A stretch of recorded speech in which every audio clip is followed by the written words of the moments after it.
Assalamualaikum warahmatullahi wabarakatuh. Anak-anak Ibu, siswa-siswi kelas 9 SMP Darussalam. Mudah-mudahan masih tetap semangat belajarnya, masih terus bersabar melewati keadaan yang seperti ini, dan mudah-mudahan kita segera bertemu lagi dalam kegiatan pembelajaran secara langsung. Anak-anak Ibu, siswa-siswi kelas 9, pada pertemuan kali ini kita masih melanjutkan bab 3 tentang tari kreasi. Pada pertemuan kali ini, materi yang dibahas berkaitan tentang macam-macam tari kreasi baru. Namun sebelum kita mulai, mari kita awali dengan membaca basmalah terlebih dahulu. Bismillahirrahmanirrahim. Disiapkan bukunya, dicatat yang penting karena sebagian materi ini tidak ada di LKS tapi adanya di buku paketnya. Kita lihat tari kreasi baru merupakan tari klasik yang mengalami perkembangan dan penambahan dari aransemennya mengikuti perkembangan zaman gitu ya. Ini sudah pernah dijelaskan. Nah, tari klasik ini mengalami perkembangan namun tidak menghilangkan nilai asli. Makanya disebut tari kreasi baru karena tidak menghilangkan nilai aslinya ya. Sehingga berusaha untuk membuang nilai-nilai budaya di dalamnya. Salah satunya adalah Bagong Kusudiarjo yang mencoba untuk mengembangkan tari kreasi baru ini. Ini tokohnya ya. Kita mulai yang pertama yaitu tari kupu-kupu. Tari kupu-kupu pada awalnya merupakan tari daerah yang berasal dari Pulau Dewata, Pulau Bali. Seperti namanya, tari kupu-kupu ini mengekspresikan kehidupan dari seekor kupu-kupu yang berwarna biru tua. Pada pertemuan sebelumnya namanya tari kupu-kupu tarung gitu ya. Tarung itu mengidentikan kupu-kupu berwarna biru tua ya.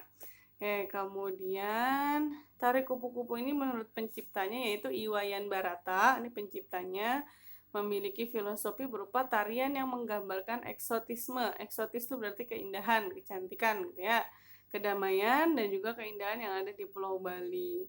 Gerakan tarian kupu-kupu ini sekilas akan nampak seperti kupu-kupu yang sedang terbang sesuai dengan nama yang digunakan. Gerakan yang ada diantara lain lebih didominasi dengan geraknya semua bagian tubuh. Akan tetapi yang paling sering bergerak adalah kaki dan tangan karena kan dia ngepakkan sayap gitu ya, seperti kupu-kupu. Kemudian yang paling menarik dalam tarian ini adalah ketika sang penari mulai menggerakkan selendang naik turun seperti gerakan kupu-kupu. Warna-warni selendang yang digunakan akan menciptakan suasana cerah dan meriah. Ditambah lagi jika semua gerakan para penari terlihat kompak, maka akan menambah kesan dan keelokan dari tarian kupu-kupu tersebut. Ini ada gambarnya ya. Belum. Iringannya.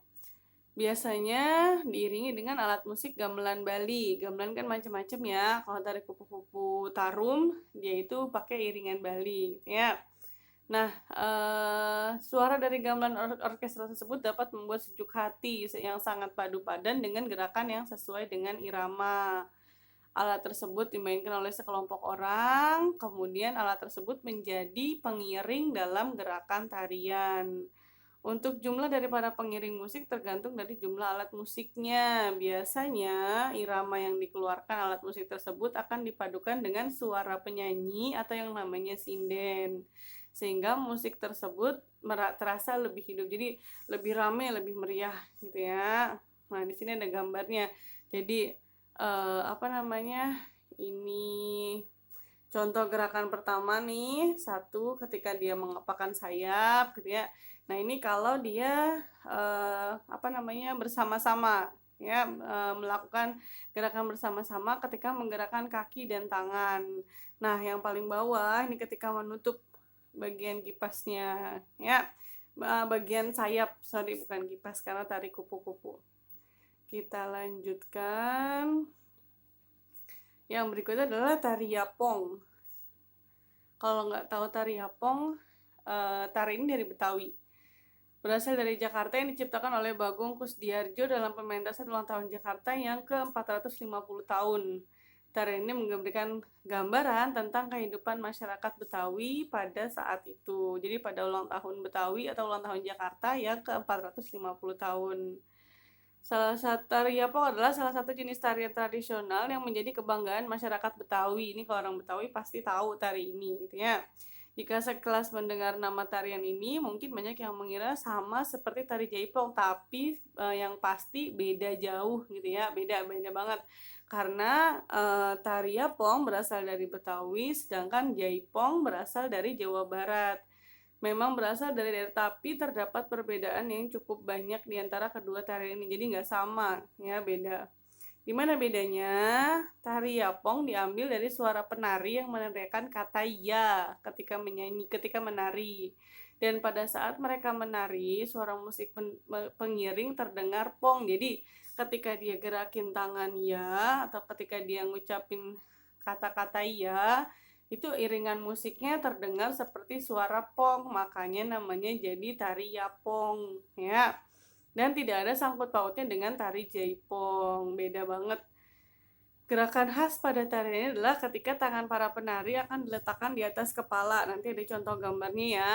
Disusul oleh telapak tangan yang dibuka, lalu gerakan seperti menyapu angin ke kiri dan ke kanan.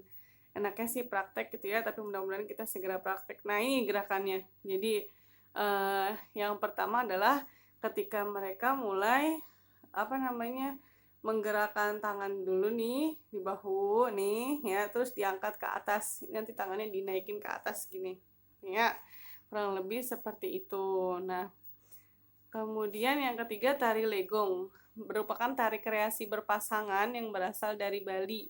Jadi bukan hanya tari kecak dan pendet, tapi ada tari legong yang sangat terkenal. Namun tari ini dimainkan oleh sepasang dari dua perempuan. Jadi bukan laki-laki atau perempuan. Kalau tari payung kan dua, laki-laki perempuan gitu ya. Tapi kalau tari legong, dua-duanya perempuan. Seperti apa tariannya? Yaitu tarian yang gerakannya terikat dengan musik pengiringnya, yakni gamelan sama gamelan Bali.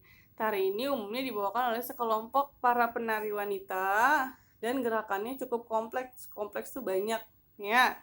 Dengan menggabungkan antara gerakan dengan iringan musik gamelan. Gerakan mata merupakan dedeling dan manis carengu. Jadi dia main mata.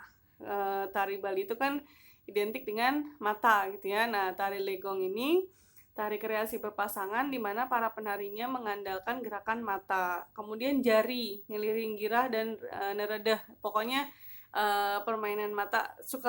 Kalau kamu lihat tari Bali, nah di sini banyak unsur gerakan mata, tangan dan properti dalam tari gitu ya.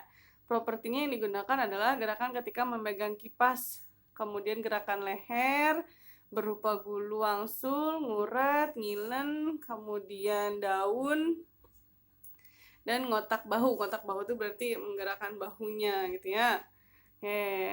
Nanti diinin videonya gitu biar bisa jelas. Nah, apa keunikan dari tari legong? Yang pertama gerakan tarinya luwes. Luwes tuh berarti santai gitu ya, tidak tidak kaku, tidak menggambarkan satu peristiwa, tapi dia memang sebagai hiburan gitu ya. Yang kedua merupakan percampuran antara agama Hindu dan Islam dalam bentuk gambuh. Jadi alat musik gamelannya itu yang namanya gambuh, yang merupakan perpaduan antara agama Hindu dan Islam. Kalau kita lihat sekarang alat musiknya itu seperti alat musik hadroh, dia salah satunya. Kemudian yang ketiga, penari harus dari gadis yang masih belum memasuki siklus menstruasi, ini adatnya. Jadi harus anak remaja yang di bawah umur gitu ya, artinya belum balik. Yang keempat, disajikan di bawah bulan purnama. Khasnya adalah ketika bulan purnama. Yang keempat, menggunakan aksesoris berupa kipas sebagai properti utamanya. Nah, ini ada contoh tariannya nih. Jadi mereka berpasangan, ini kan berdua ya narinya. Kemudian properti yang digunakan berupa kipas, di kipasnya narinya itu yang dimainin matanya, kemudian gerakan tangan, bahu. Nah ini posisi bahunya ya, bisa dilihat. Kemudian gerakan tangannya, leher, mata, dan yang lainnya. Ini yang menjadikan tari legong merupakan tari yang unik ya. Nah, kita masuk ke yang terakhir, yaitu latihan soal untuk seni budaya. Ibu ingatkan untuk menjawab berurutan karena ibu hanya menuliskan nomor sengaja supaya kamu mendengarkan penjelasannya, jadi jangan asal jawab. Kemudian diingatkan juga dijawab yang benar, karena jika jawabannya asal-asalan maka dianggap tidak mengikuti pelajaran ibu. Ya, nomor 1, sebutkan 2 keunikan tari kupu-kupu, 2 tari yakong, 3 tari legong, 4 2 tarian kreasi yang kamu ketahui. Jadi kamu tahu tari kreasi itu kan banyak, apa aja yang kamu ketahui? Tuliskan 2. Terakhir, apakah yang dimaksud dengan gerakan nyingkel, nyekel, dan ngaliput? Coba dilihat di buku LKS-nya. Jika tidak ada, kamu boleh searching di sumber lain. Ya, silakan dijelaskan. Selamat mengerjakan soal. Mudah-mudahan materi yang Ibu sampaikan dapat dipahami dan dapat dimengerti. Ya. Tetap semangat anak-anak Ibu kelas 9, karena kalian sudah kelas 9. Mudah-mudahan kita segera bertemu dalam pembelajaran langsung ya, agar lebih jelas dan lebih mudah dalam praktek khususnya gitu ya. Namun pokoknya intinya tetap sabar. Mudah-mudahan kita segera bertemu ya. Terima kasih. Assalamualaikum warahmatullahi wabarakatuh.